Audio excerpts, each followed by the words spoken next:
Before I begin proper today, there's something I really want to share with you guys. Put simply, a lot of thought and effort goes into GMing the way I do, especially since it is effectively a form of not just creative outlet, but of interactive storytelling. I'm of course trying to tell a story, a rather long and epic story, all things considered. But the other side of that is, of course, I'm not fully in charge of this story. All I can do is change the circumstances, change the setting, and the interactions thereof, change things behind the scenes, as I like to put it. But it is up to the players to decide how the story unravels. So I thought I wanted to share a couple of thoughts about that really quick before I go into this next section, which may or may not take a while. I've got music playing for once to help me get through it. First of all, one of the ideas behind any type of writing whatsoever in any medium, in any format, is the idea of proper pacing, right? Now, I've actually had several people ask me what that means exactly, and it's not an easy thing to define because there is no set definition for it. Proper pacing is going to depend on the medium, on the circumstance, on the individual story, and on its viewer base, right? And probably on other things I'm not even thinking about right now. But in general, the way I like to think of it personally is proper pacing is the same as equating out to zero. That is to say, if you were to do something where this massive energetic event happens, we'll just call that, 3, right? So we have to balance that 3 out with -3 in order to get it back to 0. Now, it doesn't all have to happen at the same time. It doesn't have to do this. But, if we're going to do this, then we have to do this and then equate it out to the point that the end point, if you add it all up, it equals 0, right? That's just the way my mind works. That's the way I usually do things like that when I'm doing this sort of thing. I'm actually going to go in. There we go. So, in line with that, it's also worth noting you don't fully have power over that. And I feel like, in many cases, especially for a while there, the party was just going from one hammer blow to the next, just bam, okay, and then we find out this thing, bam, and then, we find out, okay, the people are trying to start a war between the two sides, bam, and then we move on, we find out that they succeeded in starting a war, bam, and the war is declared for the first time in the history of history, bam. And then, okay, we need to get the hell out of here. Oh my God, this horrible conspiracy. Wait, no, there isn't. It's actually just, an innocent couple trying to survive speciesism. Bam! And then one of our party members dies. Bam! And so forth and so on. You get where I'm going with this. I could just keep going. But the hammer blows kept coming. It wasn't really by design per se. Some of the things simply just happened that way because that's the way the party interacted with the story. I also mention this because one of the early complaints several of my party members had is they felt like they weren't having an impact on everything. I felt that was insane, personally. I couldn't actually conceive of how anybody could think that, given how much had changed already in the setting based on the party interacting with them.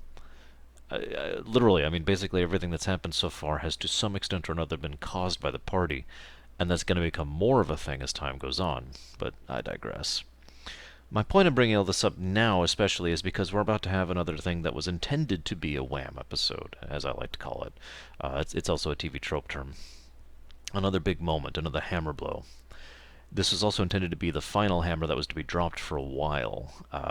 Didn't actually work out that way, of course. But the thing I find funniest about this particular one is several of the party members either didn't get it, or probably more accurately, never thought to mention it to me or to each other. They just kind of went on with their lives and didn't really think about the implications until later. And it's very likely all the party members, the actual players, that is to say, actually got it. But it was one of those subtle little things that just kind of slipped under the radar because so much other stuff was happening on the surface. And that was admittedly by design. I'll let you guys decide how I pulled this off or not. The other thing I want to talk about is the idea of rewarding your players. This is a question I get asked a lot as a GM. How do you reward your players? I have a saying that I'm fond of. It's very generic and it doesn't actually apply to everything, but if you're going for a quip, if you want to reward your players, give them gold. If you want to reward them for doing something cool, or you want them to really be excited about the reward, give them gear. It doesn't matter what the gear comes in. Gear can be just about anything.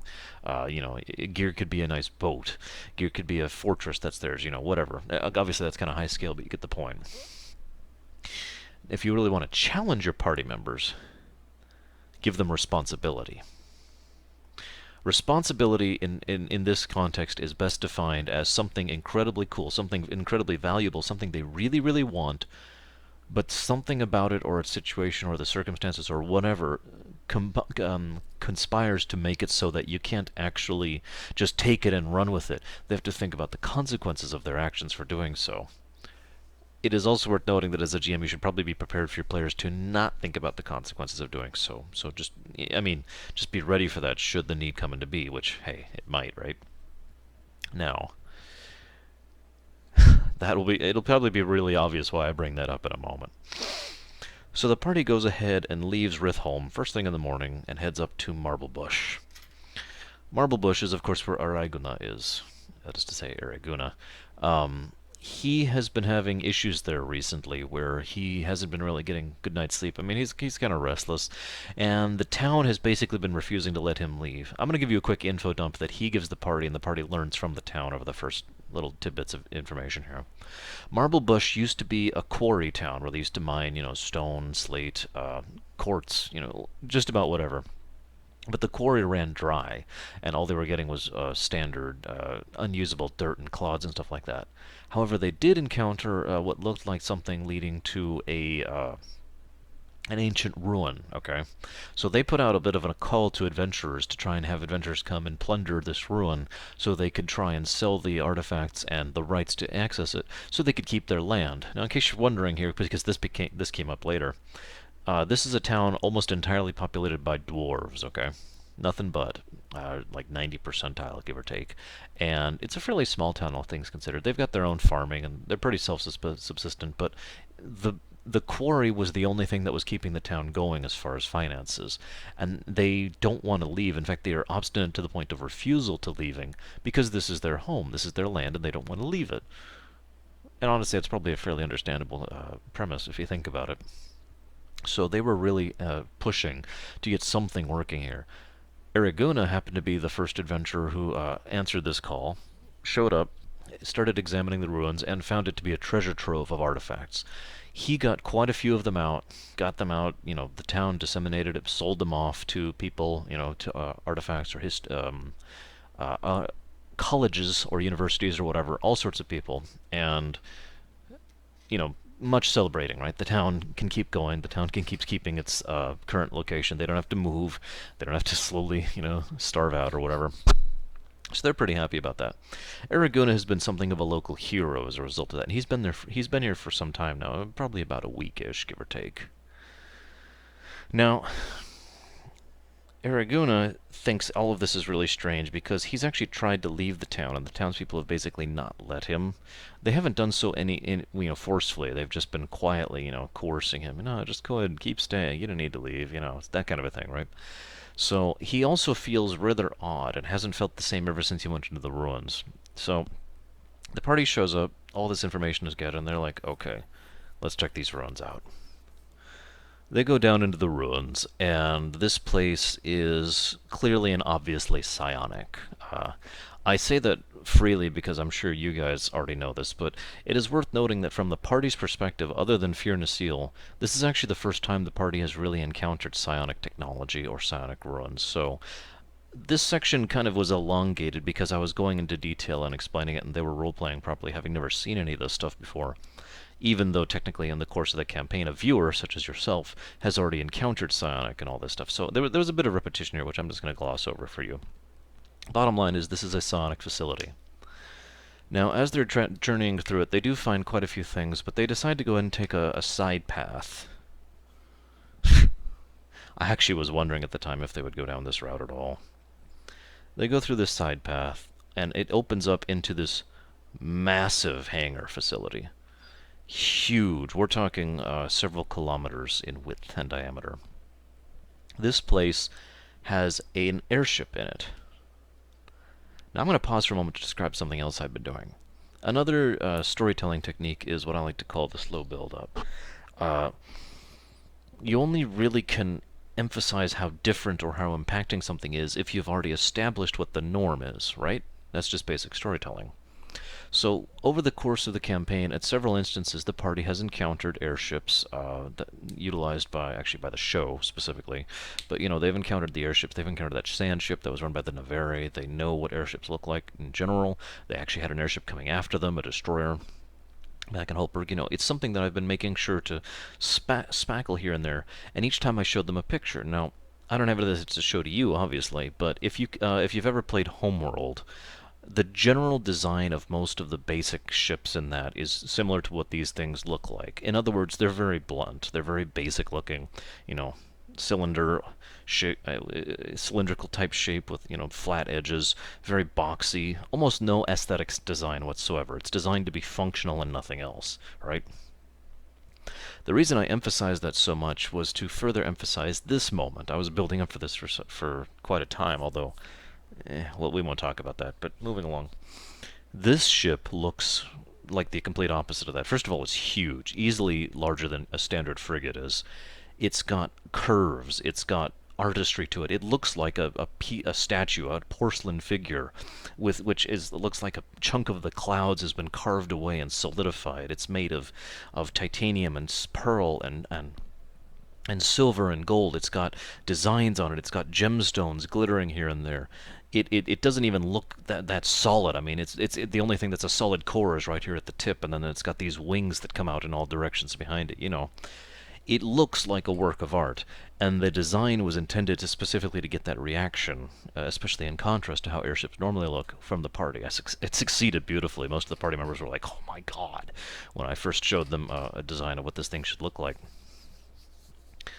So they see this airship, massive, huge, powerful, in a psionic facility, and they automatically assume the obvious, that this is a psionic airship. Now, I also like to do little emphases every now and again. For example, what they're at is effectively the top floor here. The actual ceiling of the hangar is like right here, and they're way up here. The hangar goes down, I'd say something along the lines of 1,000 meters, give or take, and then the airship is there. So they go in order to go down, in order to get to the base floor, in order to check this thing out. So they go over, and they see a staircase going down 1,000 meters, which they decide not to go ahead and do. They instead go and take this elevator, which slowly goes down. It takes something along the lines of half an hour of just riding this elevator to go down there in order to get there. I think actually it was a little less than half an hour. I think I decided on 20 minutes. But the point is, it takes quite a while. Now, I did skip over one bit of information. Even as they were on approach, several of the party members, Hanuel as well, I believe, started to notice that there was just this magical ambient energy that was just everywhere around here. And as the further they've gone here, the more intense it's gotten. In this hangar, it's incredibly powerful, and they're all assuming, well, of course, it's coming from the airship. So the party just kind of forgets about that for a moment. When they get to base floor, they start examining it. They notice that one of the wings has a puncture in it. Looks like someone has busted it inwards, and they're not sure what to make of that, especially given the kind of strength it would take in order to do so. And of course, this is a rather large hole, all things considered. I'd say about the size of a house. So they're like, okay. And they examine it. And by the way, this hole has magical energy pouring out of it, and it becomes very obvious that whatever this ambient energy that's been filling the area is, it's been coming out of this hole from something inside the airship. So they're like, okay. They decide to go ahead and head in to investigate. Now again, this is something I had to describe in duplicate, but something you, as the viewer, is already aware of. Throughout this area, there are these piles of dust and ash and debris with just faint remnants of whatever survived the centuries there. The corpse piles of what used to be scions. So there were quite a few scions on the ship when whatever happened, when the cataclysm, as my old players called it, happened. And, they got hit by it just like the same as everyone else did. Just going to kind of glance over that. The party goes and makes their way to what they determine to be something like an engine room, basically just following the intensity of the magical backlash. When they enter in this room, they see a huge core, which has several pipes, massive pipes, leading away from it, and each one of them, just thrumming with power. One of them is busted completely open, and I do mean like, if this was the pipe normally, at the moment, it's kind of like this, if you follow. Actually, probably more like this, but you get the point. It was smashed open. They immediately decide this is the source of the problem, and that kind of magical energy is incredibly dangerous, and in fact, they're worried about even being here for much longer. But Hanuel believes they might be able to actually fix it. The problem is Hanuel literally was physically incapable of reaching the pipe in order to stop it, because even if Hanuel rolled a 20 on their strength, it would not be sufficient to push themselves forward. So Guido, Rory, and Snarg all just kind of braced themselves behind Hanuel and started shoving forward. And even with all three of them combining their strength and all of them rolling fairly well, it was actually quite difficult for them to get there. You know, it's inch, and then another roll, and then an inch, and then a roll. It takes them several minutes to get across the entire massive room and get to the pipe, and the whole time they're holding Hanuel here. And then Hanuel had to succeed at weaving and concentration checks to be repairing this pipe while being blasted in the face full force by this stuff. They finally pull it off, just barely. It was actually kind of a close thing, because bad things were about to start happening if they didn't. And repair the pipe. The pipe reseals. Instantly, all the pressure goes away. The party, of course, goes because, they were pushing forward against this overwhelming force. Smushes Hanuel. Ah! Hanuel's like, Rah! Hanuel passes out from the exertion. Now, they immediately take to examining around, figuring out what's happening. One of the things they find is someone. Now, I actually neglected to mention this guy earlier, but the party was aware of the fact that there was another adventurer in the area at some point in time earlier. They didn't know anything else, really. Well, there he is. He's an elf, and he's very dead. They go over. He's in this room, and they go over and examine him. And Sethos examines him specifically to figure out what killed him, and he says, well, no bruises, no burst blood vessels, no injuries, but I'm pretty sure what killed him was that. And they all look at him really weird. And Fiona Seal, their Scion expert, examines him and determines that... oh, shoot, I skipped a step, didn't I? I did skip a step. I'm sorry. I'll cover it in just a moment. Actually, I'm going to go ahead and cover it now. I can't believe I did that. I'm sorry. What actually happened first was the party didn't go into here immediately. First, they decided to check around town and get a good night's sleep, because it's been a while. Sorry. So, the party stayed the night, and they were woken up by this clattering in the night, and they woke up and they went out and saw a tusker. Now, it was a very small tusker, only like 8 feet tall, 7 feet tall, something like that, just kind of stumbling around, making a noise, not actually doing anything. But of course, the party wigs out because they've encountered a tusker before, and so they're like, oh god, they know just how dangerous those things can be. So they try to communicate first, nothing whatsoever.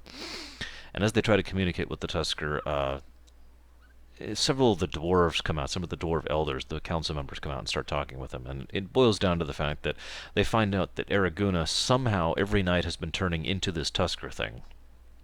And when he wakes up in the morning, when the tusker falls asleep, they carry the tusker back into its bed, Araguna's bed, and then he wakes back up as Araguna. They're not really sure what to make of that, but because they owe Araguna so much, they've been trying to keep him here while they've been quietly sending out feelers to fix this, because they don't believe, if they just said, hey, we've got a friend who's turning into a tusker, either A, most people wouldn't believe them, or B, people would show up with, weapons. So they've been trying to quietly figure out a way to solve this problem. Sorry for skipping over that. That's kind of important, because at this point they already know that there's the ability of such a thing to turn someone into a tusker. So, Fiona Seal examines the elf on the floor and determines that something had turned him into a tusker as well, and whatever it was had done so powerfully that it was unusual. Like, it was to the point where she couldn't even figure out. He still resonated with more of that curse than Araguna did, who I remind you is not only alive but actively still cursed. Meanwhile, Sethos, examines him and says, well, it's pretty obvious to me that this guy, in Tusker form, busted open the pipe and got a full face of whatever that was, and that's what killed him. And there's the party kind of looks at him weird, and Sethos says, no, really, this guy is lit up and swimming in more magic than your standard piece of magicite is. This guy is concentrated magic right now. I'm amazed we aren't dead, based on how much energy backlash we've just received. And interestingly enough, there were a few side effects of that I don't think the party ever actually realized were caused by that, but let's just move on. So, all according to plan, of course. So, this being determined, they decide, okay, let's go to the bridge, figure out what we can figure out, because we've got this wonderful toy now, and we need to cure Araguna somehow, assuming there is such a thing, and we need to figure out why this airship is just sitting, you know, several hundred feet under the earth in this random spot. So they go and find a elevator. Now, I mentioned earlier, I emphasized how long it took to get down to base level. I mentioned that specifically to emphasize this scene. They get in the elevator, about 3 seconds pass, bam, they're already at the bridge, just like that. Shoom. Very quick, very smooth, excuse me. And they come out. Now, I designed this bridge rather specifically, and this actually turned out to be amusing for several reasons.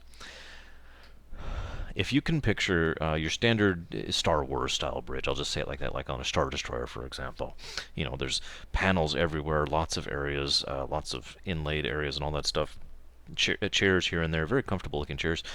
Now here's the catch. Imagine the floor and the ceiling, which also includes the walls, I might add, are all perfectly clear glass. In fact, it is so clear you can't even see the glass. You can only tell it's there because if you tap it, you'll feel the physical force, and you can walk on it, obviously. And the glass dome here is giving you a view of everything around the airship, obviously, other than the rear, the aft.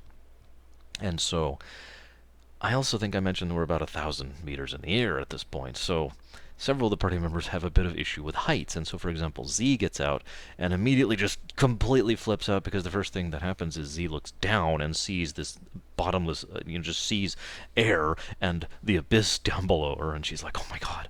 And, it takes the party a while to recover her. And most of the other party members don't really react quite as badly, but still, most of them are kind of like,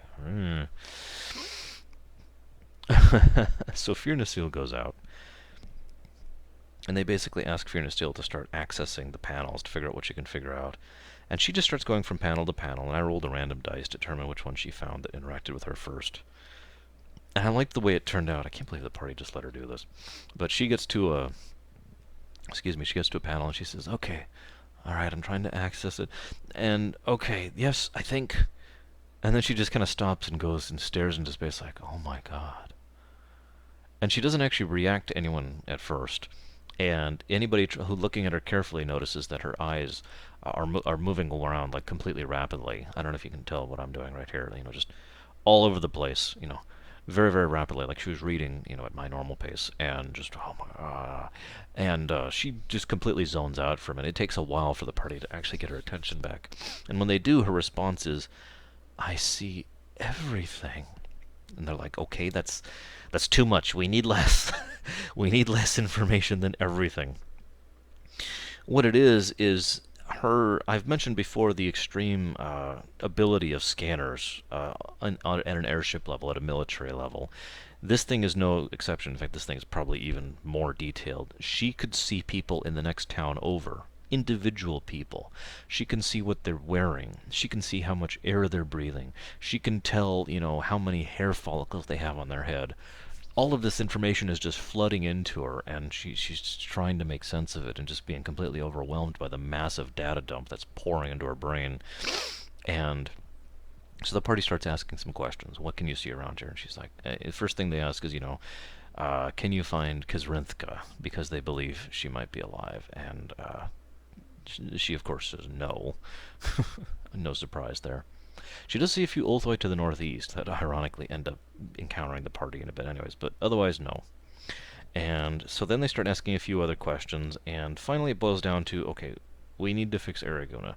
Find something here in this facility. So she starts looking around the facility. Turns out the facility is a lot larger than they thought, obviously, I guess. If you can picture this as the airship, the kilometer-long airship, the facility is actually kind of like this, all things considered. Rather large. It is known as the Anetheron facility because it was headed up by an individual, a scion, known as the Warlord Anetheron. And he was someone who was loyal to an individual known as the Gold Lord. Now, as she's examining the facility, she finds an area that it looks like some kind of research facility. It's much further down, way down here, pretty far into the earth, a couple of kilometers into the earth.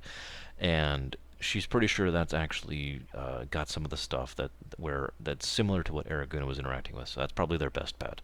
So they go ahead, and Firnasil activates one of the teleport pads to blink them straight down there. When they show up, they are in absolute pitch blackness. Not really a surprise, because there's no power, there's no nothing keeping this place on way down here. Now, oh, by the way, I actually kind of forgot to mention it, but in general, the power hasn't been on anywhere. The only thing actually on and running is the airship itself. Everything else is off. By the way, two details I just want to point out, because I kind of skimmed over them. They're not that important, but they are relevant a little bit. First of all, the airship was being powered by Lacite. Multiple Lacite working in conjunction. If you've been paying attention, Lacite is something that makes Magicite look like a kiddie's toy. Even a single piece could do tremendous act, or could be utilized as a tremendous power source. The fact that this airship requires so many of them to keep it going is indicative, to say the least. Second thing I did notice, again, the power is out everywhere, and so even in the areas they're going, they had to go through, with torches and with the little ring of light that Zeiss has, because they can't see otherwise. But this far down, it is freezing. It's actually below freezing, and so most of the party members immediately start, bundling up, trying to keep themselves warm because of how cold it is. So they start working their way around. And two things happen kind of at the same time. I'm going to cover one then the other to make it easier to recite. So we'll cover the lesser impacting thing first. First of all, Rory starts looting the debris bodies, as I've already started calling them, looking for anything of significance. And he finds a dull red sphere that's kind of glowing dimly. It is a piece of materia, or at least it used to be. Again, as a viewer, you know this already because you've encountered this already. This is the type of thing that was encountered back on Visay and LaSalle by Flux and Fearnasil. But Rory decides to go and examine it. Even trying to examine it physically causes a bit of a reaction. But finally, Rory decides to go ahead and try to use it. That is to say, what you normally do with materia, let it fuse with your soul. So he tries to fuse it with his soul, and I describe in great detail how horrifying the event is that he goes through. Actually, you know what? I'm going to go ahead and pull that section up. I probably should have done this already. Give me just a moment. Because I want you to understand what he understood, having gone through that. Not evil. That's very important. Very not evil. Okay, where are we? Wrong day. Give me just a moment. February 18th is where we're at here. Alright. Give me just a moment here. No, not quite. Here it is. Right to the page. Within an instant you feel a monumental, screaming abyss of pain yawning before you. You cannot see or feel or think anything anymore. Just the roar of horror that seems to be stretched out, like someone is constantly slowing it down and never stopping, doomed to slow and slow for all eternity. All around you is a pitiless violet light, and you get the sensation of millions upon millions of others like you nearby, equally trapped, equally lost, before abruptly and horrifyingly your gut lurches as the ground falls away from you and you plummet for miles and miles at an inhuman speed, before in an instant you find yourself back in the research facility. You hurtle across the room, and what happens is he is hurtled across the room from the impact so violently that he hits the hard, almost knocks him unconscious. He had to actually pass a check to not. He actually cracks the wall with his impact. The whatever it was, the materia, just falls over to the ground from wherever it is he had dropped it, having not moved from the spot. While this was happening, Fearnasil has been working with her own side of things, and at this point in time, the topic comes up again for her to allow another person to understand psionicism, basically. Now, this has come up before, because Fearnasil has... Okay, let me pause for a moment to discuss something, because this has its own significance within the setting. The psionic language, and I have to put quote-unquotes there, isn't really a language in any sense of the word. There's no written language, there's no verbal language. It is a pattern to thoughts that can be transmitted. And when I say thoughts, I mean all thoughts. Thoughts, feelings, emotions, impressions, subtleties, the whole gamut, right? It is a nearly instantaneous, fully communicative language, if you could even call it that. So literally, within a second, I could communicate to you everything I've ever felt in my entire life. Just like that, in all of its detail and all of its subtlety, from my perspective, of course, because it's my own thoughts and feelings. So, in order to enable someone else to do that, Fearness basically has to rewrite the way their mind works. Now she can do this, and Snarg goes ahead and volunteers to be the first person to have this happen to him.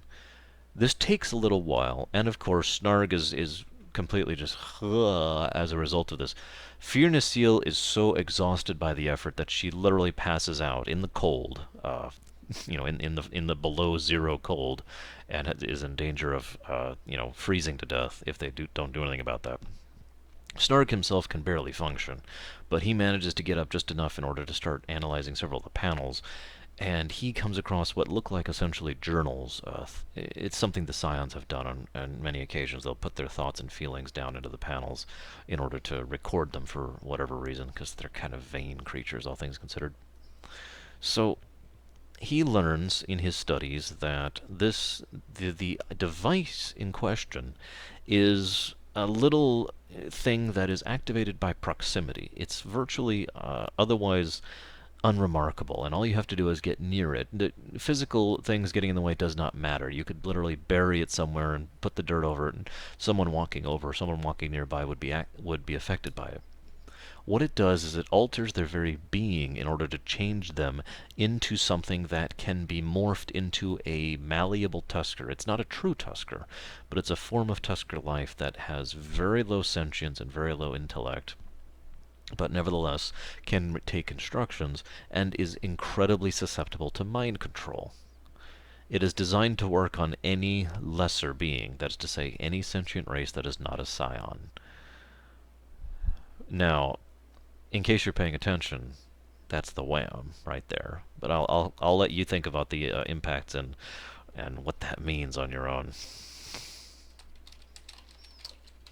So, as he's discovering, he's pretty sure there is a way to reverse the process, because it turns out that the individual who actually designed and pushed for these things to be made, that would be the Gold Lord, basically insisted that there was no need to ever reverse it, because there was no need to waste the time and resources. But Anetheron himself pushed for there be a way to turn it off just in case, and so as a result there is a way to do so. One of the other things they learn is that these things were to be deployed en masse to every single city in the entire world in order to convert all of the lesser races into these malleable tuskers in order to combat the shadows. It is also worth noting that even in the logs, and again, you can't really lie to these logs, not really, because it's just your thoughts and your emotions, right? Everyone working on this project had absolutely no doubt this would not help against the shadows, but they were still willing to try it because they were that desperate. Anyway, so Fearness is out cold, and I mean just completely out cold, no pun intended. So Zeiss feeds her one of his last remaining elixir of endurance, which is a 5-minute version, and gives her 5 minutes of magical energy to be awake and function. So she uses the device, reverses it on Araguna, which also knocks him out for the time being, and the lot of them pour back to the teleporter to get out of this below freezing place and get the hell away from here. Teleport back to the bridge. At which point, the group kind of decides, okay, we need to recoup and figure out what we're going to do.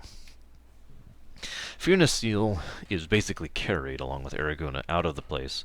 Snarg decides to go ahead and just pass out on the spot, basically.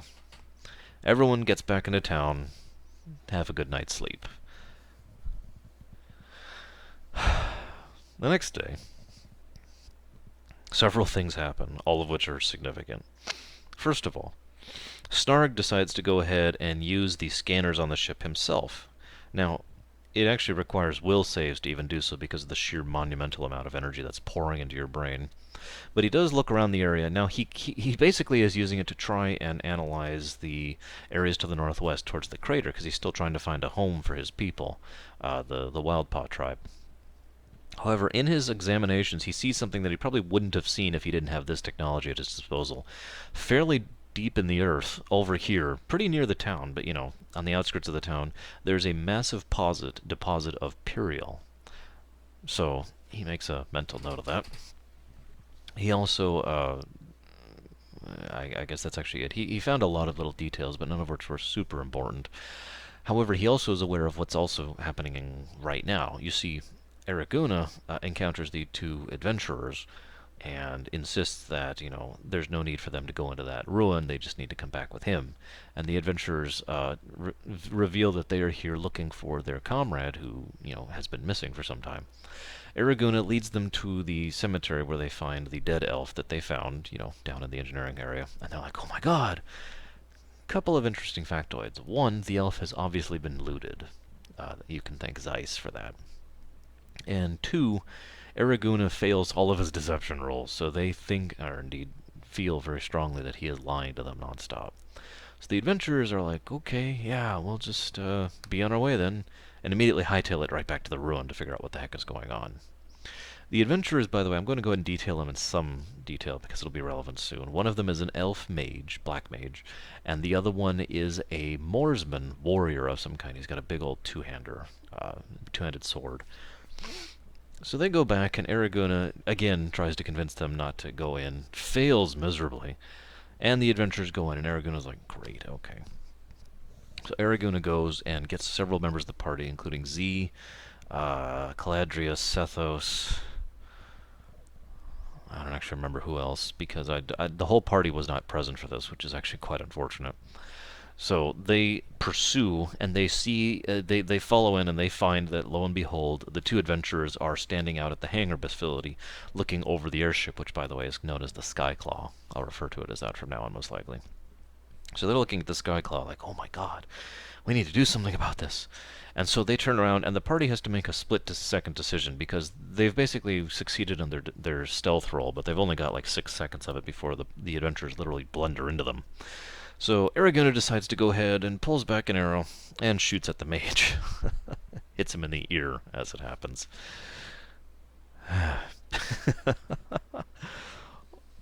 I'll go ahead and skip over the battle. It was one of the more interesting battles because the party came this close to being just having the floor wiped with them. In fact, you didn't hear this from me, but I actually flubbed a couple of the rules to enable the party to not die during this encounter. Only did it twice, but it was at a situation where I was like, well, of course that's one of the tricks to being a decent GM, is knowing when to flub and when not to, when to let the dice decide what happens and when to kind of push the dice into direction. You almost never want to just flat ignore the dice unless you really have a good idea of what you want to do and can make it make sense. But so I flubbed the dice a little bit, and they lived barely, and managed to get off a few desperation attacks, knock the Moorsman out. Oh, by the way, during this fight they find out that the Moorsman is a Fell Knight. Sometime before this, in real-life terms, I had unveiled all of the further prestige classes I'd designed for for this setting. Of course, none of the party had any interest in any of them except for Zeiss, who wanted to be an Orator. But for the most part, they were just like, yeah, whatever. And one of the things I kind of wanted to do was use those myself in order to showcase what they can do. So the Moorsman is a Fell Knight. A Fell Knight is someone who can imbue their sword or their weapon, whatever, it has to be a two-hander, with their own energies, their own life energy, and use that directly to harm other people. It has a lot of little benefits, but one of the best ones is you can do a melee swing, and it can hit as if it was at ranged. There's a couple of other things, but it's pretty distinctive that that's a Fell Knight. Well, they knock the Moorsman out, and Z manages to attack the mage with such ferocity that she actually knocks him over the edge of the banister. Remember, they're up here. They're about a kilometer in the air. Try to remember that. Knock the elf over the mage. He falls for, a while. And, well, he's goo. So, now the party has a problem. The first thing they do is they tie up the Moorsman and try to figure out what to do with him. Now, he's very calm when he's woken up. But basically, Z tries to convince him of what's going on. In so doing, she lies to him on several occasions and informs him of the fact that the Order, the Order of Summoners, the Order that's one of the most trusted and well-respected organizations in the entire world, is hideously evil and cannot be trusted, and therefore instantly convinces the Moorsman, by the way, his name is Scargill, of Pallid Tone, instantly convinces Scargill of her mentality, and then they bring Snarg up, who tries to question him again, and long story short, Scargill manages to break free and goes running. Snarg goes running after him. I'll be completely honest, every now and again my players genuinely surprise me with an action that I hadn't actually planned for. It was something that I didn't consider. Snarg not just running after this guy, but continuing to run after this guy was something I hadn't fully counted on. So I knew where Scargill was going, and I knew how fast he was going. I knew with what rate he was going, and he had just a little bit of a lead on Snarg. So he goes all the way to the next town, which actually I don't remember the name of right now. I'll have to look it up really quick here. But he goes all the way up there. Meanwhile, the rest of the party tries to figure out what they're going to do with what they have left. Hang on just a second. He goes to Wildish. That's actually Wildish, next town over. It's quite a trip. So Snarg travels the whole way there, rushing after him, while Scargill is, keeping pace ahead of him, running on all fours, I might add.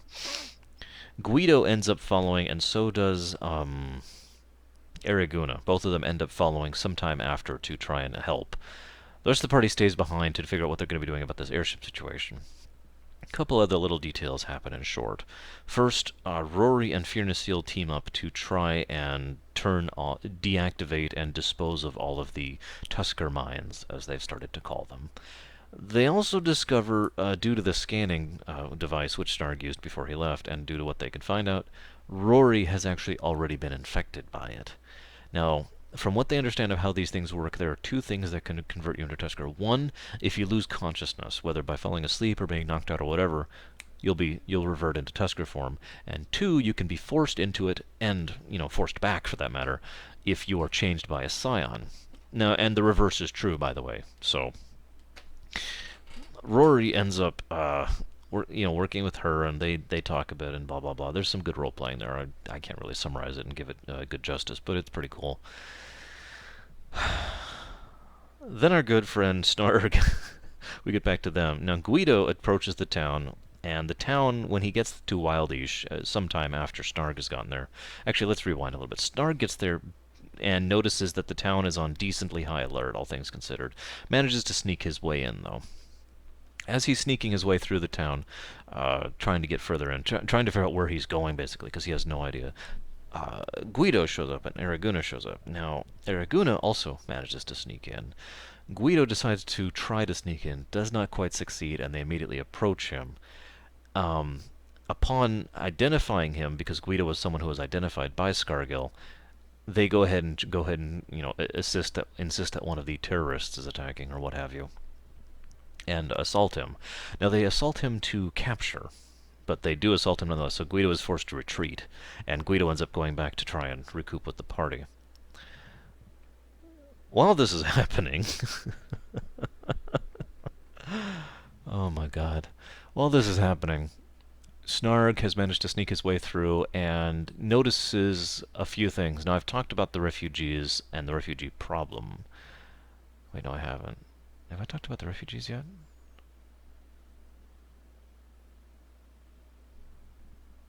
I genuinely can't remember if I've already mentioned this. I thought I had, because everyone noticed the refugees on the way towards Marblebush. Oh, please tell me I didn't skip over that. I'm going to cover it just to be sure. Forgive me if I'm repeating myself. It's actually been like 3 weeks since I recorded the last video. As the party was traveling to Marblebush 2 days ago, in game terms now, they noticed a lot of refugees, kobolds, gnolls, goblins, all sorts of the lesser races from the Stonehold area, just kind of streaming through. I know you don't have a map in front of you, but if you could picture the Holtberg region over here, and this is actually specifically where they're at right here. Stonehold is actually more like way over here, but you get the point. They're all coming like this. They're going in this direction, and they're all just kind of going generally in this direction. And they encounter hundreds, and then thousands, and then millions of these people streaming out, just this unending stream of people. And that's going to be a bit of a problem soon. I actually really went out of my way to emphasize this for the party, to emphasize just the sheer monumental amount of people that were displaced by the attack on Stonehold.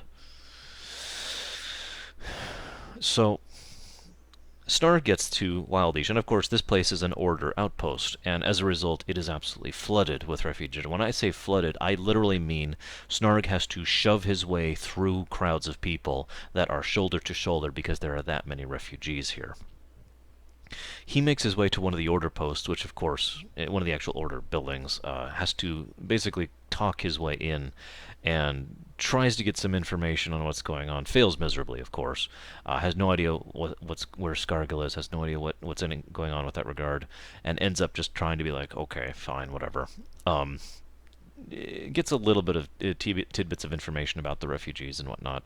That's all he's got, basically. So Snarg and Araguna go ahead and decide to stay the night there.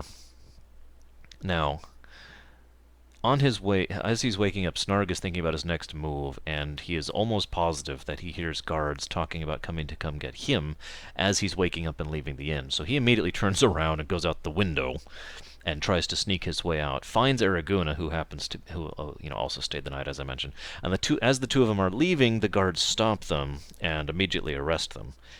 Araguna, naturally, provokes the guards, and that causes a little bit of a kerfluffle. But the net result of it is they get thrown into this ramshackle prison, okay?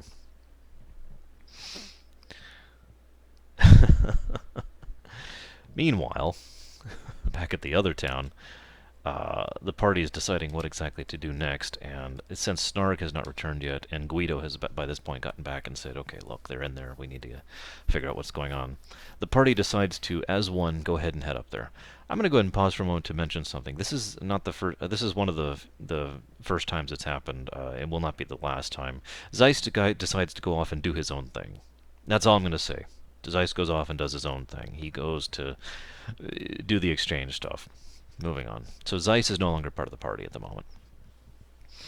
Now, this is also when I decided Caladrius stopped being a party member. I decided to go ahead and not come up with an in-game representation of this.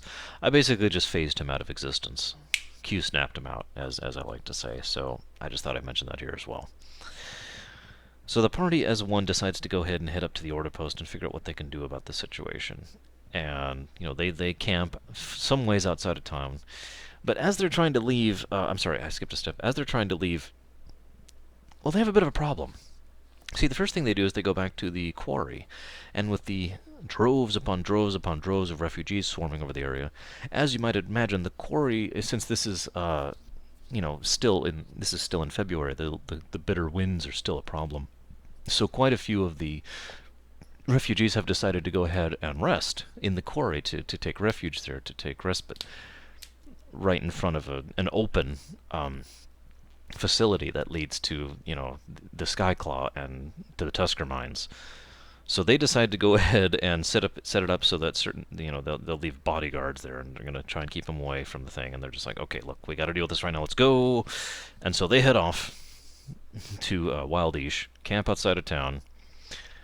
Meanwhile, I don't remember the exact order of events here, but I do know that what happened is Snarg is in the prison, and he realizes that he has got something on him. Now, fun fact, I actually rolled for this, because the party had never decided who ended up having the crystal. Who had the 8-sided crystal that the 11 and the Warden had given them to contact them with. I rolled for it, and literally by sheer happenstance, no flubbing here, Snarg had ended up with the crystal. So Snarg activates it, and he goes ahead and gets a message, and there's a really quick and dirty dissemination of information. Snarg doesn't even understand the full extent of what he is told here, but suffice to say, the 11 believe that the aberration is less of a priority than everything else that's going on. And they reveal that there is a group known as the Supremacy, which is moving and conquering and enslaving people both on Fasay and Lascelles and otherwise, and that there is a group known as the Pinnacle, which the party has already heard about. I've mentioned them before. The Nightmare was from them. That has extensive influence across the entire continent. Then the individual they talk to also says, do you want to get out of here? And Snark's like, yes, we need to get out of here right now. And so the Warden, who they're talking to, says, very well, we'll get to you as soon as we can. Forgive me for not speaking quite properly. I always spend quite a long time actually mannering the speech patterns of the 11, especially the Warden, to make it seem as inhuman as I can. I shouldn't even say to make it seem, because I'm pretty sure I succeed in that. It's a fun little thing to do. And it takes some effort, but it's always worth it. Regardless... Whoops, hang on, just a second. Just a sec. February 20th. Goodness, we're already caught up to the more modern archives here, aren't we?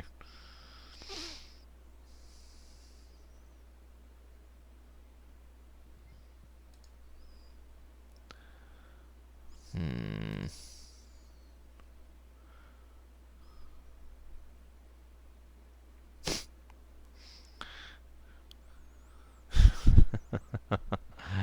Now, back in the town, I actually kind of missed this one thing. Uh, Javan also had to deal with the situation where the refugees were wanting to stay in the town of Marblebush, and the dwarves were basically saying no, and the dwarves weren't really budging on that. So after some talking, finally they managed to make something of a give and take thing where they could stay briefly, but then they had to move on because, as in their own words, the dwarves simply didn't have the facilities to take care of all these people. And of course, the implication being, who does have the facilities to take care of all these people? Meanwhile,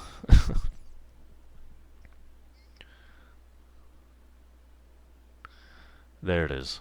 I just wanted to get off this. It's the last line. The warden says to Snarg, "Your request for provincial aid acknowledged, taken under consideration with regards to organizations operating within best interests. Hollows along shortly to translate." And then it fades. I'm not going to do the voice because my throat kind of hurts right now. God, there's so many details that happen on this day. So, what happens next is our good friend Scargill comes down in order to interact with Snarg and Araguna. Actually, no, I'm sorry. There's one other thing. A Banderling comes down first. A member of the Order. He's got the forest green robes, and he says, and he's basically here to deal with them, because I'm just going to go ahead and use my own words here. In the past, the word cult has been used to define rogue, insane, and dangerous groups who may or may not be evil, but are without question a threat to people, society, etc. You both stand accused of being cultists, of harboring ill-intended individuals, of speaking out against the order, and of course, of murdering 2 adventurers who were with the guild. And, he adds almost as an afterthought, it is widely suspected you came here to infiltrate this city to finish the job with that poor Moorsman fellow, with one convenient Lugian minion, that'd be Guido, to serve as a severe distraction. In all honesty, there seems almost nothing but evidence against your favor. Now, what followed was Snarg trying and failing miserably to convince this guy that he's that's not correct, and that's not what's going on. But in simplicity, they finally say, "Okay, look, at least we have the right to some kind of trial. Can you go ahead and deal with that?" And he says yes, and they also have a right to meet with their accused, as I mentioned, Scargill. So Scargill goes ahead and heads down to talk with them. I'm kind of skipping over a lot of the role-playing. Forgive me. There was a huge chunk of it for this section. It was really awesome. Oh, actually, there's one other thing I'd like to mention, if you don't mind. A lot of the events happen at the same time, so I kind of had to split my GMing attention a lot. While this was happening, back at the quarry, there was a group of kobolds who were basically wanting to stay right at the quarry, right at the entrance to the place. And there was this huge argument over what to do with them, because there was it was just plain kobolds. It was a kobold family. There was grandparents and whatnot. And they were ill, and they hadn't done so well from the trip because they had traveled, several thousand miles eastward in, pseudo winter. So basically, the long and the short of it is they finally convinced the kobolds to go ahead and leave, and push them away, and yada yada yada. And I'm just going to quote this thing here. Firnasil was visibly pained. That did not feel good. And the best part is, thousands of people are going to be feeling just like that over the next few days, because they're just... the facilities, the food, supplies... She starts spazzing out a bit as the totality of the situation hits her. We don't have those things to give to them. Nobody does. Appropriate song playing for me. So they go ahead and seal the door shut, and then this is when they finally go to assist. But I wanted to mention that especially because I wanted to get across the point that not many people understood. I'm going to go ahead and pause here to talk about this, if I may. I like to call this the quiet apocalypse. Rather than, the nukes going off, or aliens invading, or a zombie plague spreading, or whatever, the quiet apocalypse is one that happens slowly and deleteriously from within. The quiet apocalypse is something that can be provoked by, for example, millions upon millions of refugees entering an area that does not have the financial or the financial infrastructure, the physical location, or the solid resources in order to supply or support even itself, and now has to deal with them as well. In other words, if you'll forgive me for being blunt, what the party is facing right now is literally the closest thing to the destruction of society, unless something is going to happen to resolve the situation, and soon. And we'll see how Hultberg deals with this situation soon enough. So then we cut to Snarg talking with Scargill. This is a fascinating conversation. You'll forgive me for skimming over most of it. But Scargill basically is an intelligent individual who is actually very well reasoned and very calm in his reasoning. So he is willing to kind of go ahead and discuss things with Snarg. But the long and the short of it is, he still thinks they're dangerous. He still hates Araguna, and he still can't forgive them for killing his friend. But he has absolutely no interest, and this is interesting because nobody in the party really expected this. He has zero interest in explaining away the fact that in sharing with anyone the fact that the airship and the psionic facility exists. He didn't tell anybody. All he told them was there were these dangerous terrorists, and gave them details and descriptions and blah blah blah blah blah. No details about the facility whatsoever. And I did that especially to showcase the fact that he does in fact have a brain. So, whoops, lost my place. Here we go. So Snarg eventually manages to convince him to, at the very least, let them try and deal with this situation as best they can, and then Scargill goes ahead and leaves. They have a long talk about this, by the way, and weirdly enough, Snarg manages to convince him, just by words, no dice rolls here, to basically be the closest thing to an actual ally the party has actually had up till date. Yeah, funny, right? Anyways, next thing that happens is, well, the Hollow shows up. Wait, no. No, he doesn't. Hang on. Did I skip over that? Or did it already not happen? I thought the Hollow showed up next. Oh, no, that's right. The Hollow showed up briefly earlier to discuss things and discuss the possibility of them leaving, and then immediately vanished because Scargill showed up. It was a very brief conversation. That's why I skipped over it. He has not re-shown up, and what instead happens is they go ahead and are taken up for their trial. Now, during this situation, I was actually streaming while this was happening, and I was trying to think of a way not to kill Araguna. And I couldn't think of one because the way he was portraying and the way he was acting in front of this trial was so deliberately antagonistic and so deliberately, in defamation of the court that I just was like, okay, I don't know how to save you from this. So finally, I literally sat back and I spent like, I don't know, a minute and a half just in solid, cohesive thought until finally I'm like, okay, I figured it out. I've got an evil plan in mind that'll work. So what ends up happening is they go ahead and they decide to let Araguna go on the grounds that he is criminally insane, and so they assign Snarg the assigned duty, and they soulbind him to this duty, by the way, that Snarg has to watch over Araguna and ensure that he has good progress, and he has to make regular reports back to the Order, or the Order will come and get both of them and execute both of them. And that's what I end up giving them. That'll become important soon. Anyways, that finally dealt with. Snarg and Araguna leave, and they're like, oh god, now what? And they encounter the rest of the party, who is at this moment trying to mount the rescue mission to get them. And they all head back to the quarry, and to, the facility.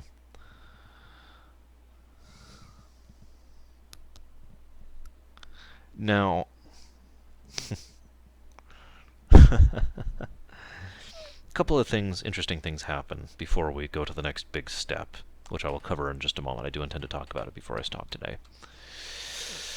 Next thing that happens of major note is, as Hanuel is walking amongst the refugees, they just have a horrifying time dealing with this whole situation mentally. They can't function with what's going on right now.